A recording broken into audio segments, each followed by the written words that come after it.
तो बच्चों, इस वीडियो में हम कक्षा 12 के द रैट ट्रैप नामक पाठ की सबसे इम्पोर्टेंट प्रश्नों को एक्सप्लेन करेंगे, जो आगामी बोर्ड परीक्षा की दृष्टि से बहुत ज्यादा इम्पोर्टेंट है। तो चलिए बिना देरी के वीडियो को शुरू करते हैं। सबसे इम्पोर्टेंट पहला शॉर्ट क्वेश्चन इस प्रकार है, why did the peddler think that the world was a rat trap? फेरी वाले ने यह क्यों सोचा कि दुनिया एक चूहेदानी है? आंसर इस प्रकार हैं, the peddler was a very poor man who earned his living by selling rat traps he made himself from the materials he got by begging. फेरी वाला एक बहुत गरीब आदमी था जो भीख मांग कर लाए गए सामान से खुद ही चूहेदानी बनाकर बेचकर अपना गुजारा करता था। His mind thus was always preoccupied with rat traps. इस तरह उसका दिमाग हमेशा चूहेदानी के बारे में ही सोचता रहता था। One day he suddenly thought of the whole world was a big rat trap. एक दिन अचानक उसे लगा कि पूरी दुनिया ही एक बड़ा चूहेदानी है। He felt that the shelter, food, clothes, riches and joys that the world provided were all baits set to entrap man, just as a rat trap offered cheese or meat to entrap rats. उसे लगा कि दुनिया ने जो आश्रय, भोजन, कपड़े, धन और खुशियाँ दी हैं, वे सब इंसान को फंसाने के लिए हैं, ठीक वैसे ही जैसे चूहेदानी चूहों को फंसाने के लिए पनीर या मांस देती है। As soon as one was trapped, everything came to an end. जैसे ही कोई फंसता, सब कुछ खत्म हो जाता। दूसरा सबसे इम्पॉर्टेंट शॉर्ट क्वेश्चन इस प्रकार है, who was the rat trap seller? चूहेदानी बेचने वाला कौन था? How did he make them? वह उन्हें कैसे बनाता था? आंसर इस प्रकार है, there was a person who was a peddler and use to wander here and there selling rat trap. एक व्यक्ति था जो फेरी वाला था और चूहेदानी बेचने के लिए इधर उधर घूमता रहता था।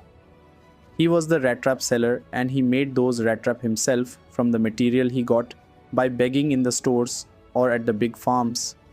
वह चूहेदानी बेचने वाला था और दुकानों या बड़े फॉर्म से भीख मांगकर जो सामान मिलता था, उससे वह खुद ही चूहेदानी बनाता था।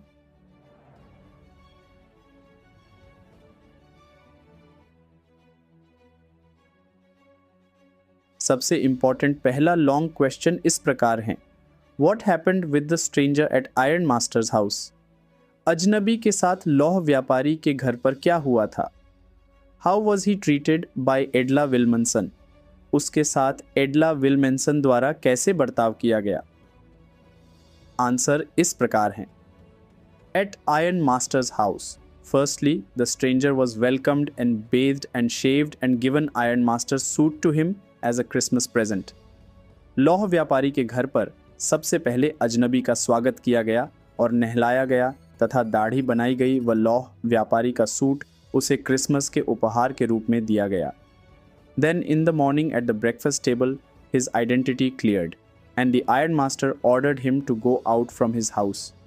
फिर सुबह नाश्ते की मेज़ पर उसकी पहचान साफ हो गई और लौह व्यापारी ने उसे घर से निकल जाने का आदेश दे दिया।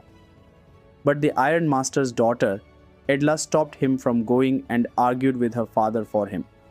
परंतु लौह व्यापारी की पूरी अहला ने उसे जाने से रोक दिया और उसके लिए अपने पिता से बहस की।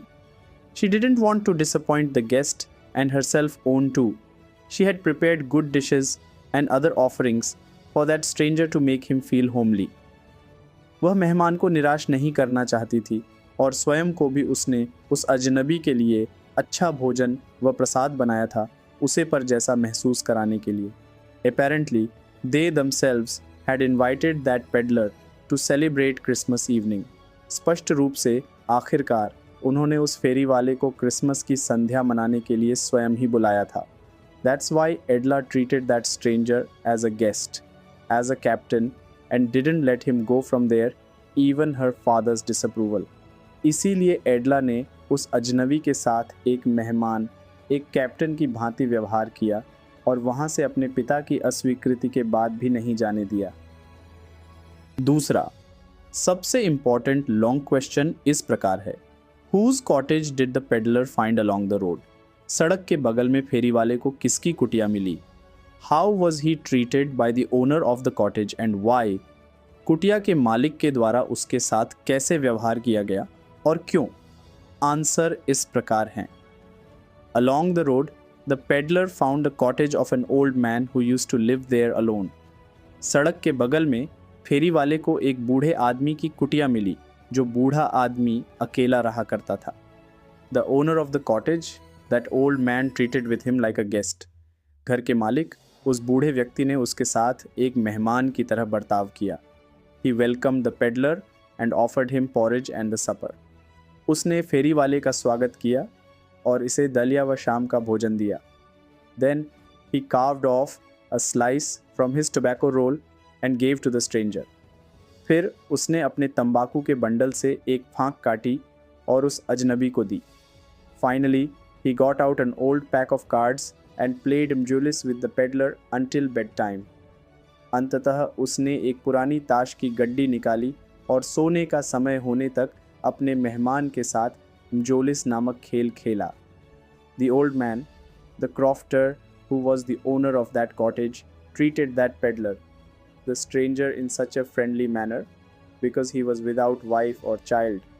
बूढ़ा आदमी, चकदार जो कि उस कुटिया का मालिक था, उसने उस फेरी वाले अजनबी के साथ इतने मित्रवत तरीके से व्यवहार इसलिए किया क्योंकि वह बिना पत्नी व बच्चे वाला था and was happy to get someone to talk to in his loneliness. और किसी को अपने अकेलेपन को दूर करने के लिए पाकर बहुत ही खुश था. वीडियो देखने के लिए आपका धन्यवाद. आपका दिन शुभ हो.